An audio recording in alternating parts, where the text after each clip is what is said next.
guest has just arrived, sir. Yes, Mr. Tim. Send him in.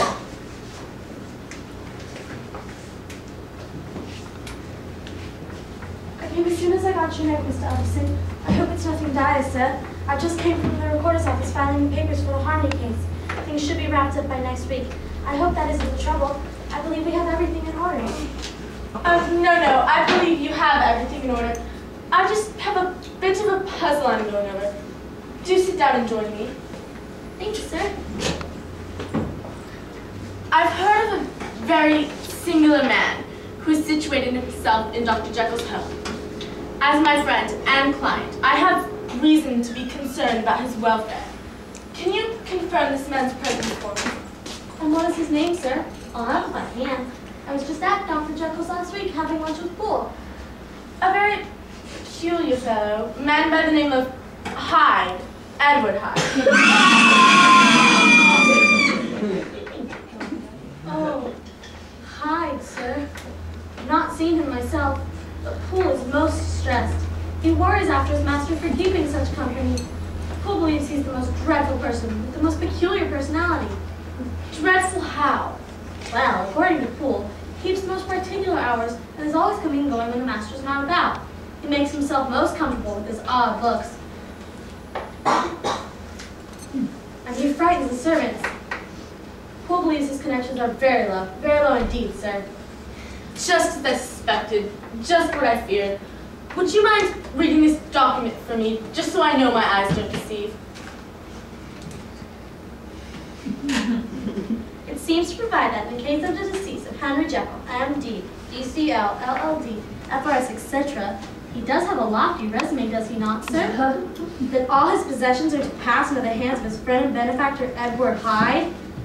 That in the case of the disappearance or unexplained absence exceeding 3 months, the said Edward Hyde is to step in the said Henry Jekyll's shoes, free from burden or obligation, beyond payment of a few small sum to the members of the doctor's household. Shocking. Did we write this up, sir? No, we were asked to by Dr. Jekyll, but I refused, and he had the damnable thing written up anyway and placed into my unwilling hands. He was most imploring about it, and I finally agreed to the eyesore. It offends me as a lawyer and lover of the sane and customary sides of life. It was bad enough when this name was just a name of which I could learn no more, but ever so much worse now that it's begun to be bathed on with repugnant attributes. At first, leaped up the definite presentiment of a fiend. At first I thought it madness, but now I begin to fear it. Disgrace. You suspect blackmail, no doubt, sir? Yes, but if anyone knows, it will be Lanyon. He is expected here shortly. Dr. Lanyon, sir. Yes, Mr. Tim, let him in. Better make myself scarce to make conversation easy. Yes, but mum's the word. We cannot let speculation run loose on London. My good doctor, how are you? Jolly good cheer to have your company, but make you stand with an invitation. I wouldn't hesitate a moment, nor I can enjoy your company over a good cigar rag. Glad you could come, glad you could come. You know my head clerk, Mr. Guest, of course. Indeed I do. Jolly good to see you, sir. Jolly good to see you too, sir. I hope you don't think me rude, but I do have to run up to the office to file some papers for Mr. Utterson here.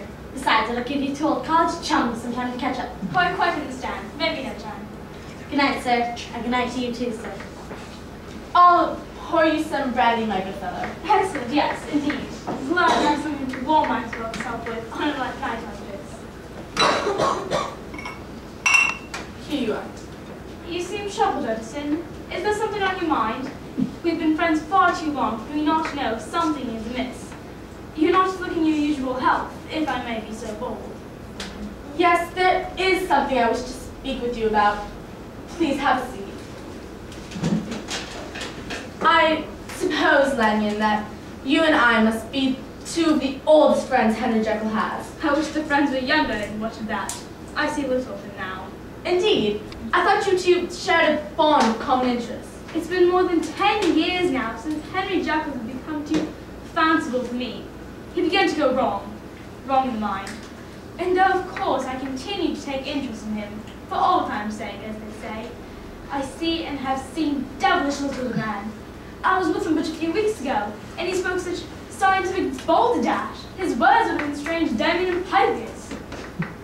So you've only differed on some point of scientific interest. Did you ever run across a protege of his, one Hyde? Hyde. No, never heard of him since my time.